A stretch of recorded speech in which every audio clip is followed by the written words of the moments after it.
Good afternoon, everyone, and thank you for coming out.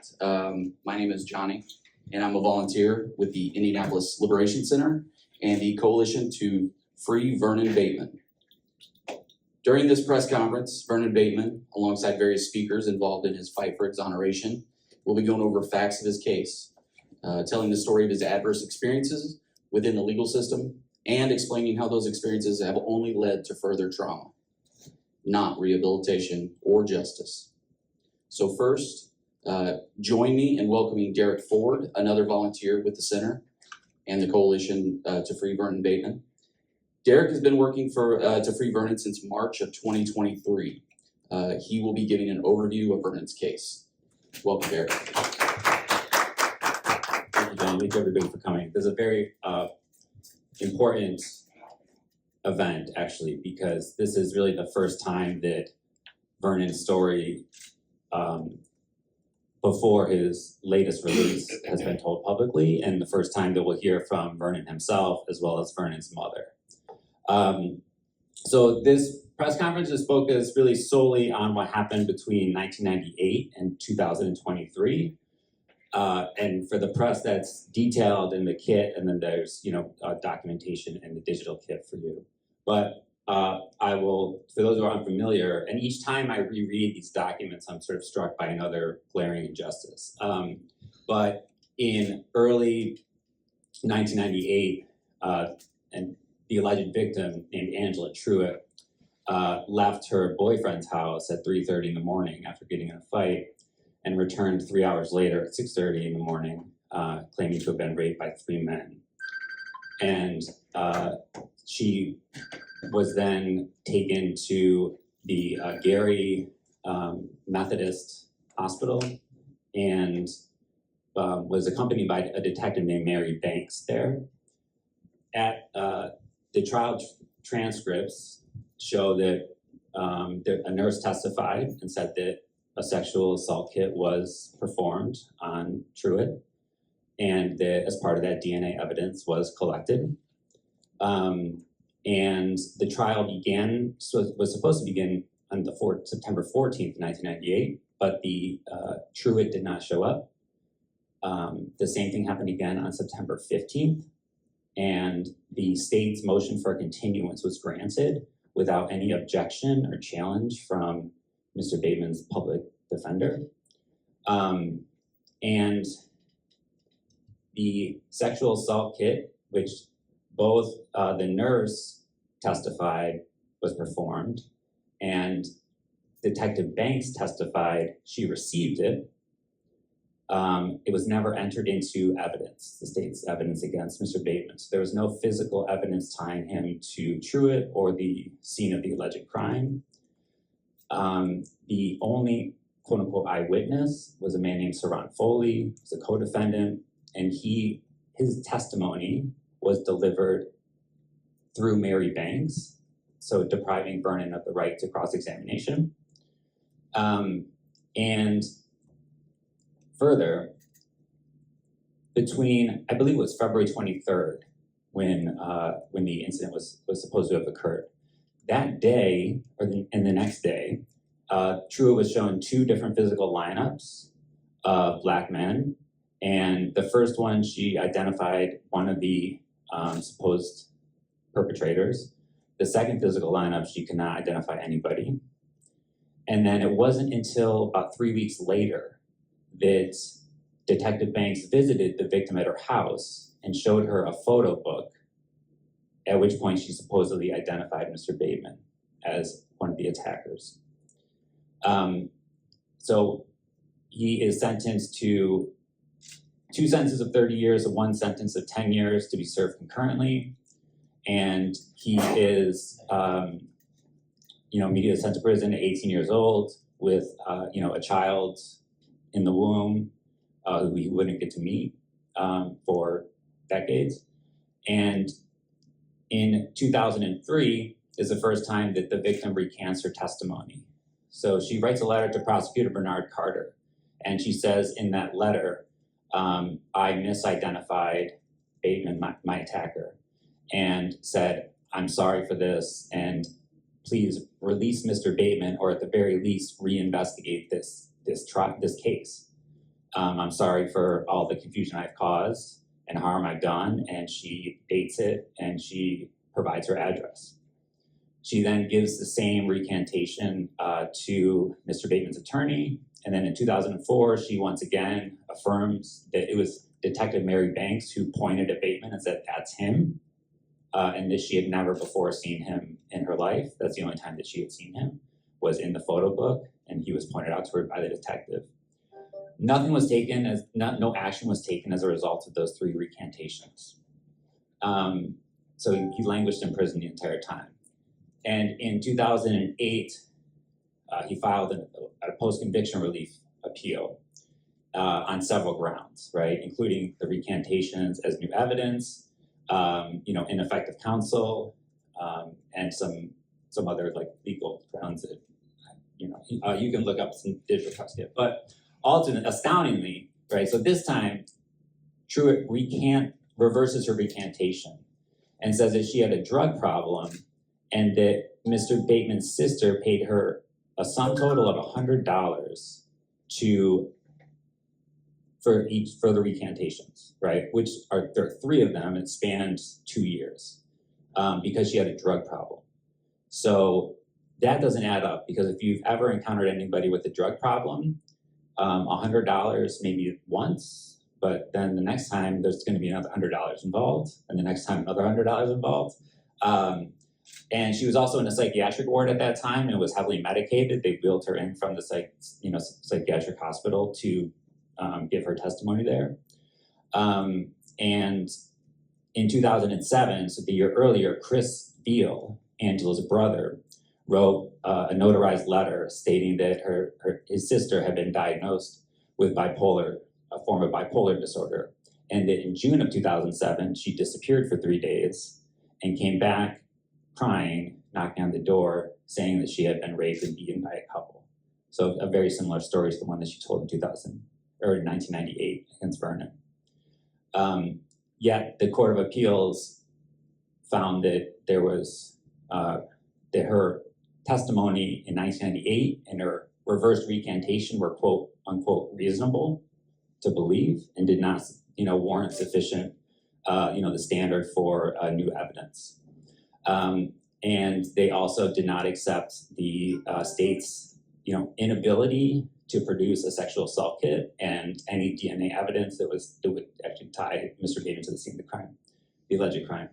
But during this time he's suffering under terrible conditions. He's in isolation, and in 2010, while from an isolation cell, the mother of his child dies, the one that was in the womb when he was sent to prison. And as a way to parent his child and to instill the values that he wanted her to have, he wrote a children's book called Mommy, I Want to Fly. And that would be the first of many children's books. And he managed to write that, draw it, illustrate it, publish it from an isolation cell, which really shows his character. And I will just fast forward, although many things happened in the interim, of course. But in 2017, he files 2 motions. One, to force a subpoena duce tecum in other words, like a subpoena to produce the rape kit, right? And the other is a subpoena for the DNA that was collected. And the state denies both. They deny the latter, the DNA collection, because there's a quote in there Bernard Carter says, well, the prosecutor, his recollection of the testimony is that he stated there was no DNA evidence collected because the perpetrators wore condoms, and so therefore we're invalidating it. And as far as the subpoena duce tecum, that was also denied. The grounds for which are just unbelievable. I can't remember them because it's such nonsense. But ultimately, the sexual assault kit that was performed, we actually have we as in the community have obtained them ourselves. the entire time, nobody in the state has advocated for Mr. Bateman. For example, nobody asked him for an alibi. The police never asked for his alibi, where he was. He was sleeping at home, right? He had an alibi that night. Both of those are denied. And so he's finally released in 2023. In the meantime, the only real news coverage of this is from Angela Gannott of Fox 59. And you'll see that we have a order from the IDOC to all the prisons that says, do not allow Angela Gannott to visit Vernon T. Bateman. We also have them denying Barry Scheck from visiting Mr. Bateman because they could not identify he was an attorney, and he's probably one of the most well-known attorneys in the country. So this is just a sampling of what kept this man behind bars until 2023 and what any day could send him back. Because while this is not the primary focus of this press conference, he continues to live under severe, costly, arbitrary, unduly restrictive, and unconstitutional parole terms, ones that are in violation of Leakey versus Lemon, 2014 Indiana Supreme Court case ruling, that really restrict his movements and allow the state to, basically put him back in jail for doing anything.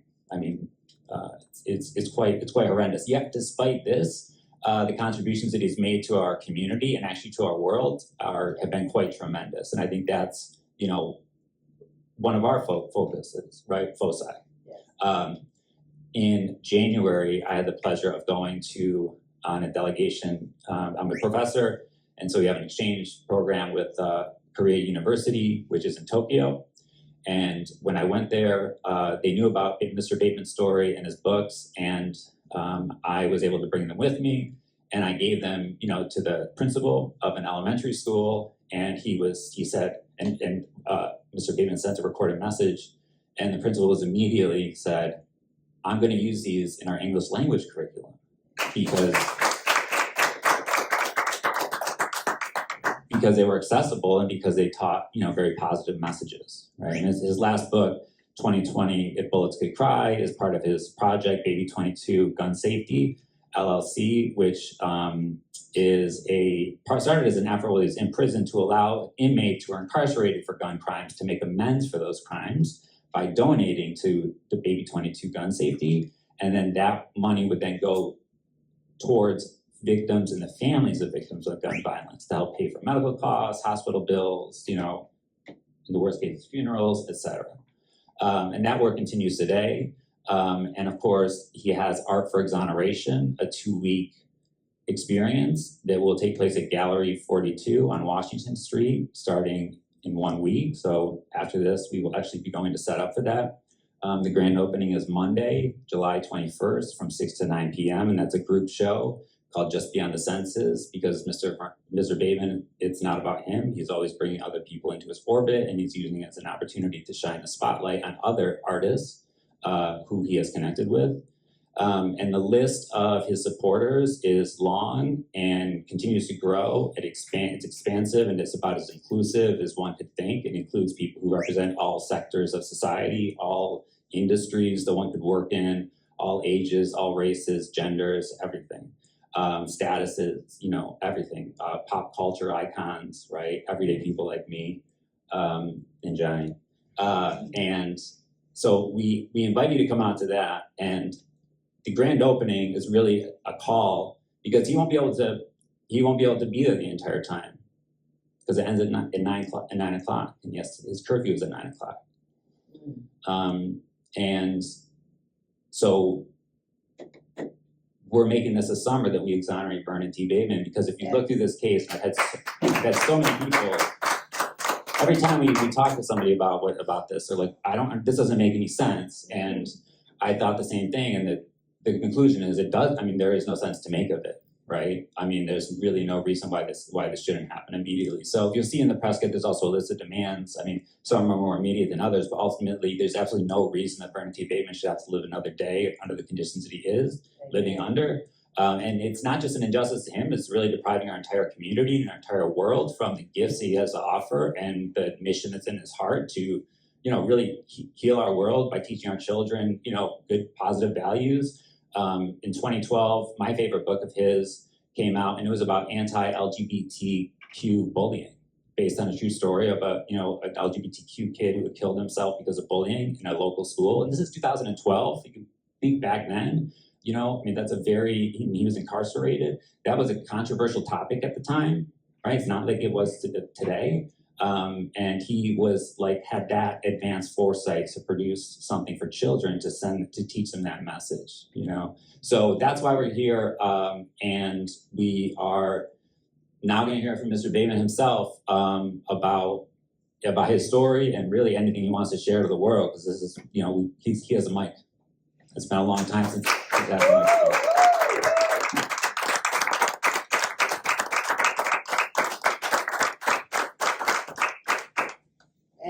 I thank everybody for coming out and just really wanting to know the details of my case.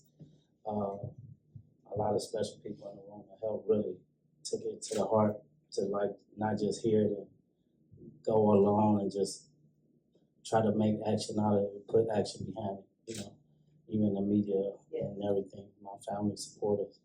But I'm open to any questions, even to perseverance,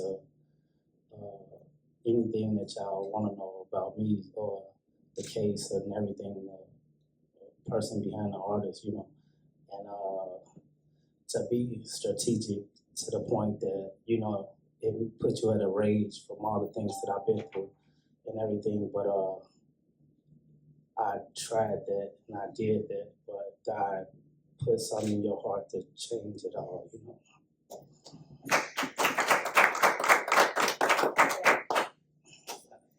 But I really don't know the law as much and all of the things, but I do know right.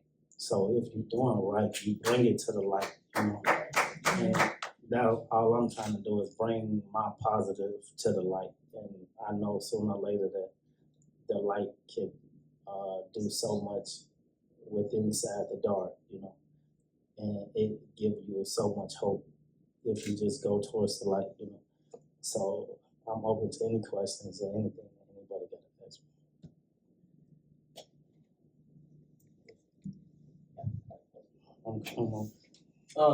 I just want to ask you, based on what I read earlier, from what the sisters told me, the young lady had bipolar and schizophrenia and everything, right? Yeah. And mine's a twofold question. One of the parts of the question is that, do you hold any ill will toward her based on her mental capacity? And also, do you think that someone with a mental illness or something like that, should their testimony be viable in the court of law? I really don't think their testimony should be valuable unless they be examined and take the right procedures to be there. But I do believe that a person with them conditions do have a voice. However, when she did recant her statement, her residence was a mental ward. Right. In the time that she took the medicine of being a bipolar schizophrenic medicine, and the time that she took the stand, it make it incompetent, But however, I learned how to read and write in prison, so knowledge been the key in being able to articulate myself within a fashion to form to even show my innocence. But I do believe everybody deserves a voice, Amen. Do I hold ill will? No, I don't hold it. My heart don't even fit for nothing but forgiveness,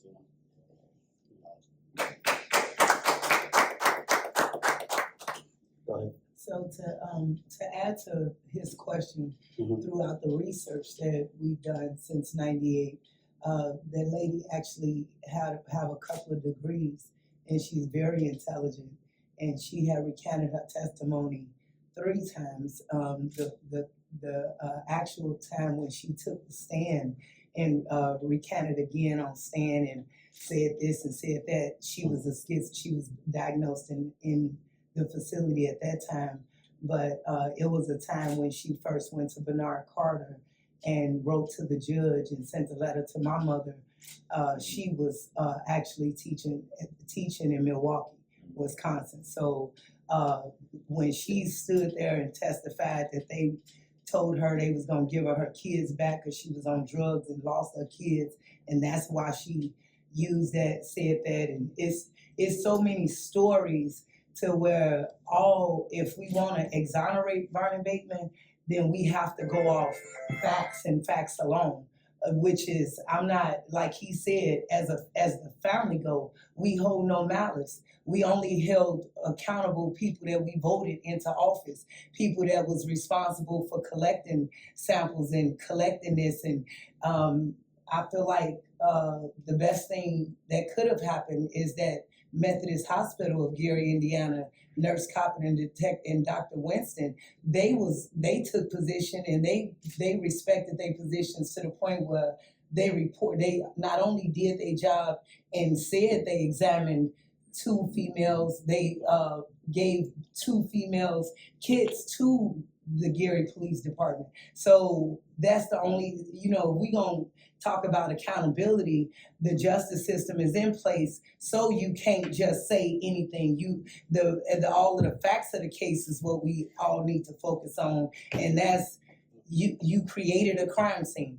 Fact says there was none. One girl said she was visiting her boyfriend. The other girl said she was in her apartment. Both girls said they never met him. Right. Both girls so if we're gonna just go off facts of the case, then let's just stick to the facts of the case. And far as evidence go, the only evidence of the case is the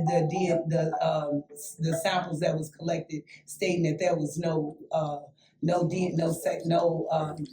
the black and white of it all when we went and got the shorthand of the Nurse Coppin of Dr. Winston's testimony that Nurse Coppin testified to, is that there was no semen found and nothing in all that nature to the females. So when Gary get to do their job, but we just gotta present it to the right people.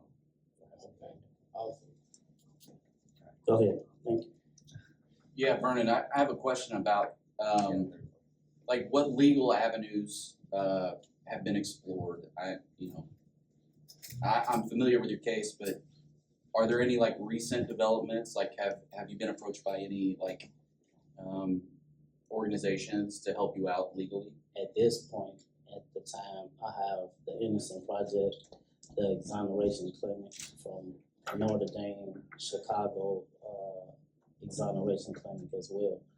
And those the people those the organizations that have their hand on the steering wheel, but their feet is on the brakes to me, but the hand is still on the steering wheel. But you can't.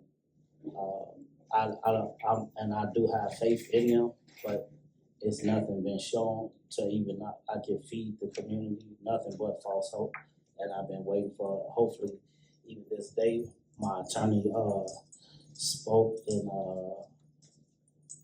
did want to apologize to the people, and let me see. You got my phone?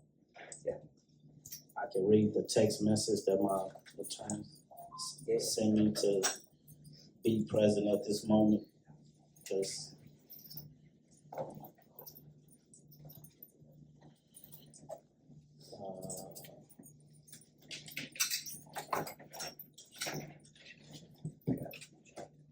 she said, Vernon, I just emailed Dr. Ford, but again, I am sorry I can't make it this morning. I'm headed to this medical appointment now, but should be around later. If folks need me, please tell supporters I had a medical emergency in my family, but look forward to being there next week. If anyone needs to reach me, they can call me. If they want, please give people my number if that is helpful. Do you have a flyer or something for the art show somebody can send me? And I just said, we'll do it, But however, my What's her number? Sorry. We'll get it to you after. Yeah. no, I can announce it. All right. Okay. I'm gonna find that number. You got it, I got it. It's 773-540-5608. Her name is Tara Thompson.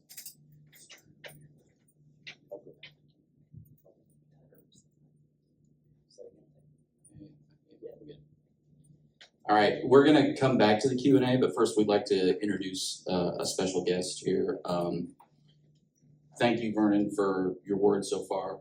Certainly powerful, and it's nice to be able to speak openly to the public. I'm sure it's a bit of a relief to be able to say this for the public, to know the experience that you've gone through. But last, we are going to hear from Vernon's mother, Donna Franklin. She's going to talk about her experience with Vernon's case and how it has impacted her. So everybody, let's welcome Donna.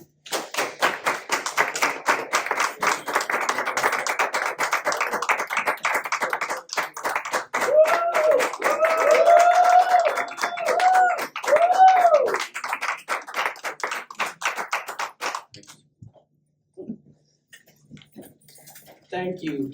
Thank y'all for being here. Hey, wait a minute, I ain't got excited. Hold on.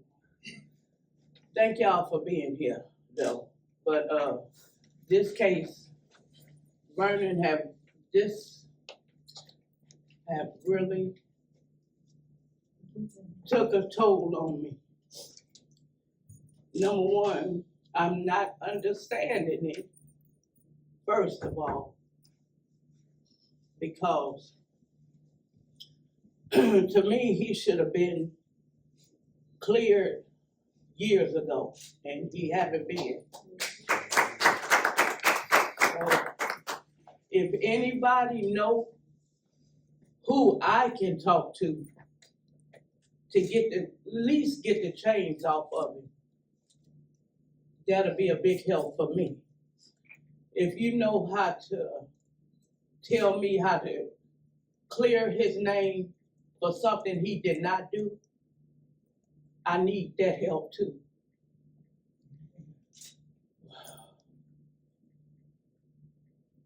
I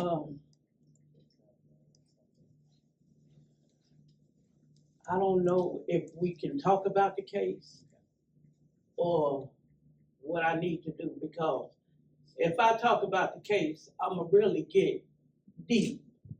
And I don't know if they want me to do that, so. Okay, well. Okay, well, if I say too much, they'll hurt you. So, well,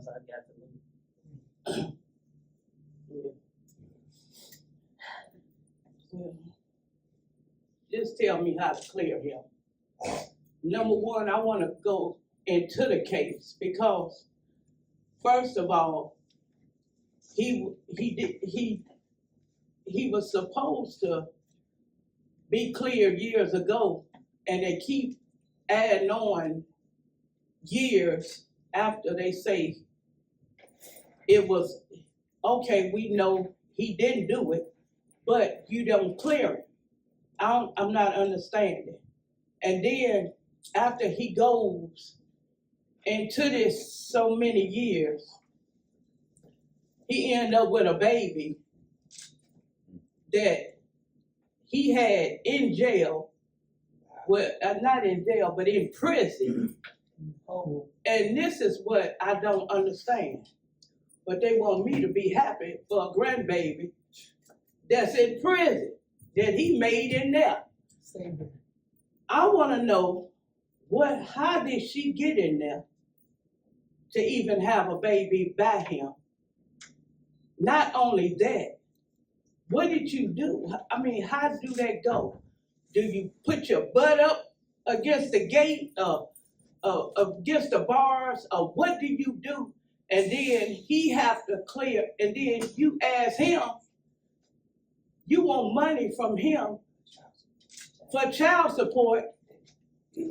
How you want money from him for child support, and it's y'all baby? That's the state baby. That's the state baby, right? So what y'all getting him every other way?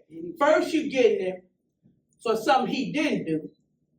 Then you irritate him and you put a person that's supposed to be paroled, y'all supposed to help, so you say, but you don't. I don't know, I need to talk to somebody. I need to, somebody tell me who to talk to that that my son can be cleared for something that don't make sense.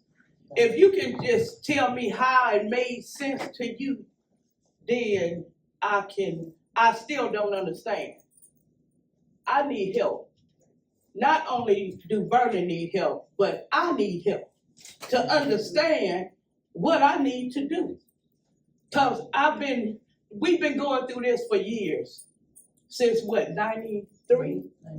98? And y'all, come on now. This is 2005. Come on. Somebody got to do something. Help us some kind of way. If anybody can tell me something, please tell me. Somebody tell me. Thank you so much.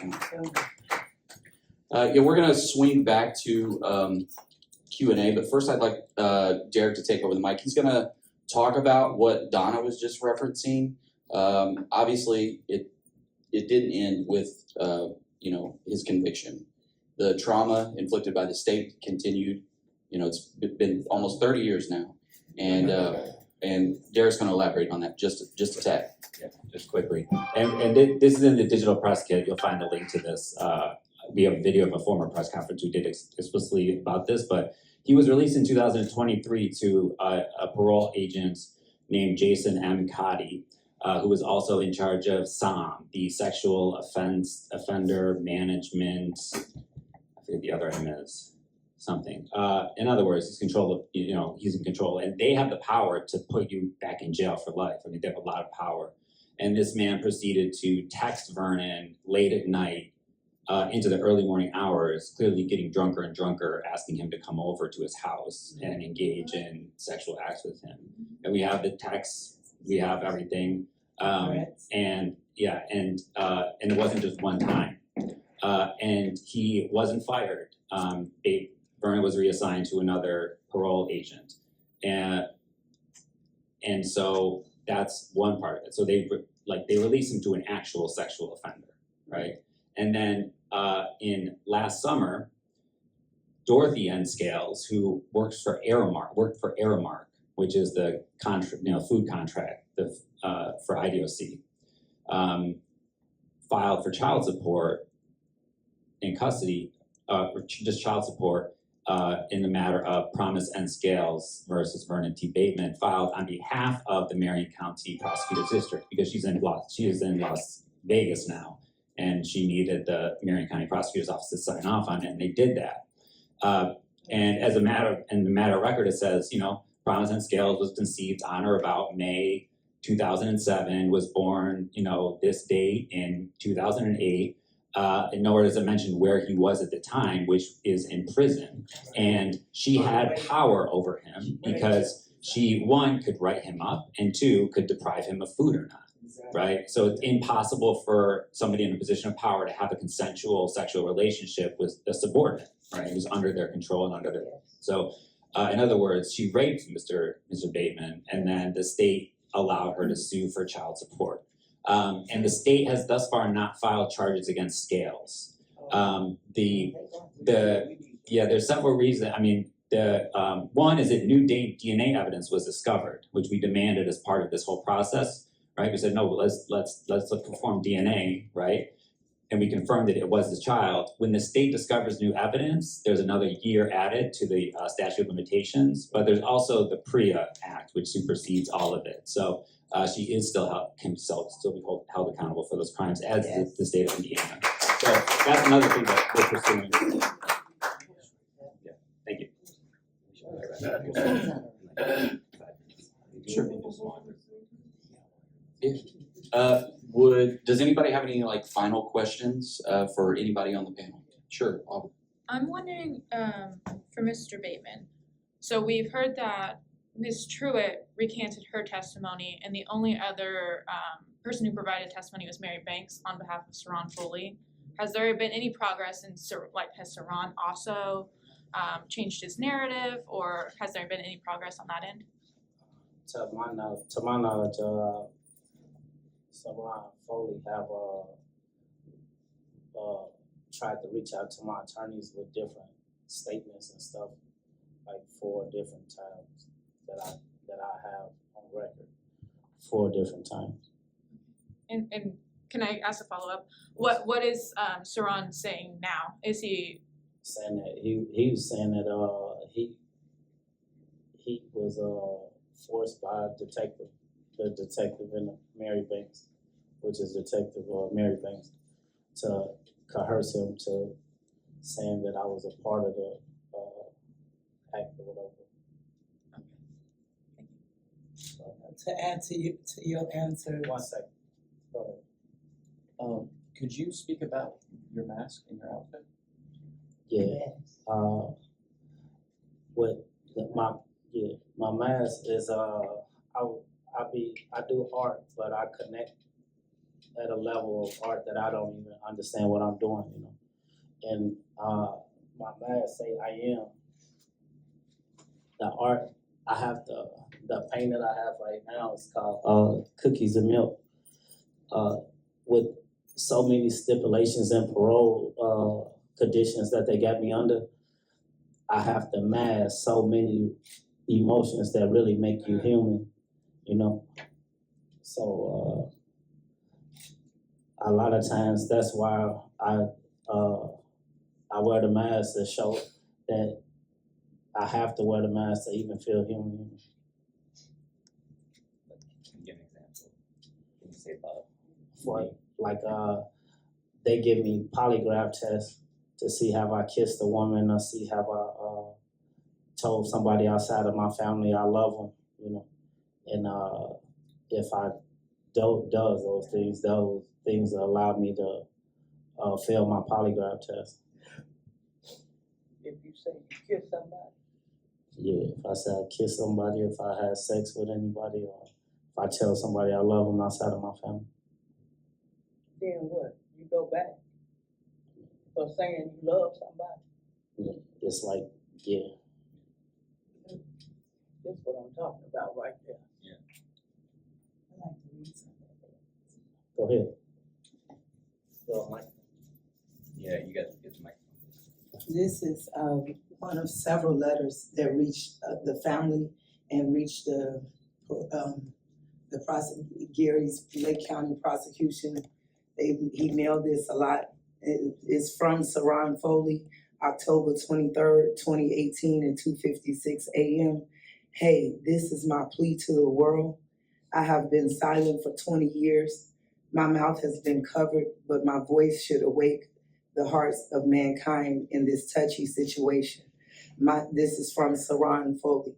Myself, with the help of Detective Mary Banks of Gary Police Department, has held an innocent man in prison for 20 years. That man is Vernon T. Bateman. I have hurt many people and destroyed families with one false lie. The one thing that we rely on as a nation is DNA. It is used to convict in. It should be used to acquit. This man has been denied justice for 20 years. Please help me free this man of something that he has never a part of. I have written lawyers, judges, and the Bateman family begging for their forgiveness. I have lost sleep because of the lie that I made up with Detective Mary Banks and myself. I have one question for this nation. Why haven't this man been given a DNA test to prove this man should not be in prison? How can we ask for justice when we turn our backs on something that is so important? I only seek justice for someone that deserves it, and that is Vernon T. Bateman. Thank you for all the help and prayers. Free Vernon T. Bateman. That was written in 2018 and sent to me. And he's reached out several times, him, his family, a lot of people. And we just don't talk. I only want to go off black and white. So if everybody stick to black and white, I think my brother would have been free. We all making perceptions and trying to, like I said, he write children's books. We edit the stories before they hit the shelf. People can write stories all the time, but if we stray away from actual facts and find out who met who grew up with who know who, what was your motive? All I want to ask everybody to please stick to, if we all stick to exonerate black and white, if it was your family, if it was you, it don't matter nothing. Just focus on the black and white. We not even asking for no favors. I think that we need to be trying to reach the governor. Any attorney that can help us get this to the governor's desk for exoneration, that's what we looking for. Because any attorney that step in and say, I'm taking over this, I don't know who assigned you, where you come from. All I know is from 1998, it's been my mother, my family. So all we had, because we don't have the funds, that's why we haven't received the right help. We all been told not to say this. If y'all clearly look around the room, every time one of us talk, we look at each other to see if it's okay to talk. So at this point, everybody focus on the black and white, and he'll be free, because I can present any fact you ask me. I don't care if you study 50 cases, all I studied is one. So anything you ask me, anything you want to know, any page number you want to know it from, ask me. I can tell you the black and white of it says 1 + 1 = 2. That's all I can tell you, the black and white. Thank you.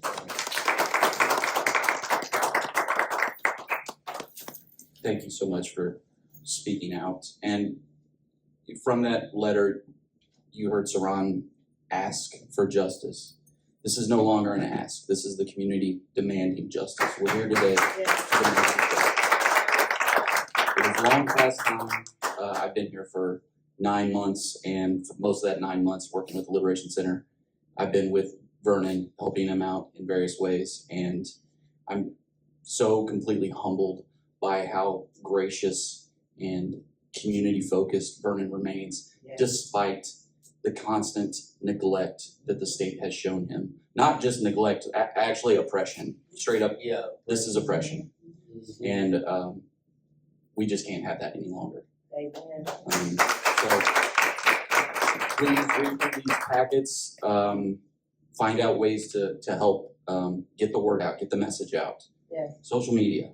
Call your local representatives, call anybody. Like, this is the summer that we exonerate Vernon. So I think we're gonna wrap up here, but we do have, if Vernon's gonna stay around, and you're more than welcome to have a conversation with him or Dr. Ford as well. So thank you everyone for your time and for coming out today. We really appreciate it. Thank you. Can I ask one more question? If there's any way, if any of his other sisters would like to speak, because this is his press release, and if it's anything that y'all want to say to the people that's listening or that will get to hear this message. Valentina, Rika, any other guys? Those my sisters. Those is my sisters, but they probably got so much on their heart, but they all been right. They been standing beside me. Sure. Yeah. Come on up. Where are you from? Hello, my name is Valentina Bateman.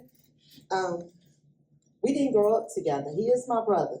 These are my sisters. And that is my mom. She raised me too as a girl, as a baby, before they were even born. And it just hurt your heart, you know, when somebody has the same last name, but I wasn't introduced by our dad. We met through just on the street, and it came together. But by the time I got to meet him, he was out, so that was like 20, when did he get released? Yeah. So, but I could talk to him like this. I see through letters and you know, you see stuff in the news and everything. And I'm a motivation. I'm a motivated speaker.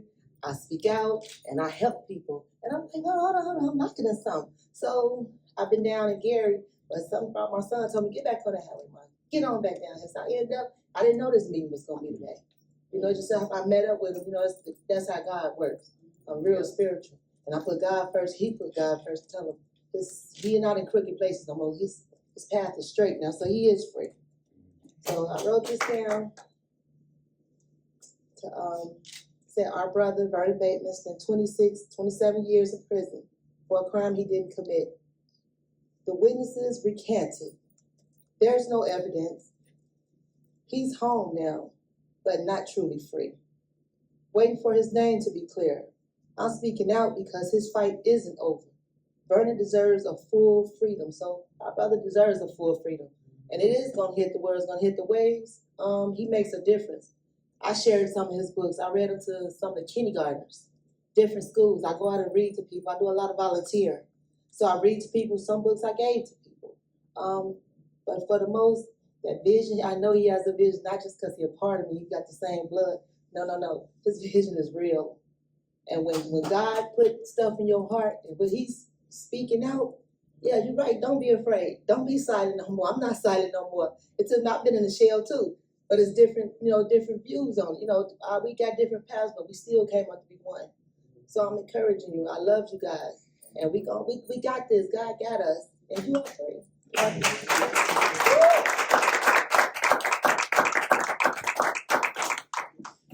want to say one thing. My sister, Rika, she's shy. She don't be speaking as much. But every time when I grew up, everybody I fought, she fought. She made me fight. So she got my back and I got hers. I appreciate you for everything. All right, I think that will wrap it up. Once again, though, Vernon will still be around if you'd like to talk to him, if you have questions. Again, thank everyone for coming out. Appreciate it. Thank you.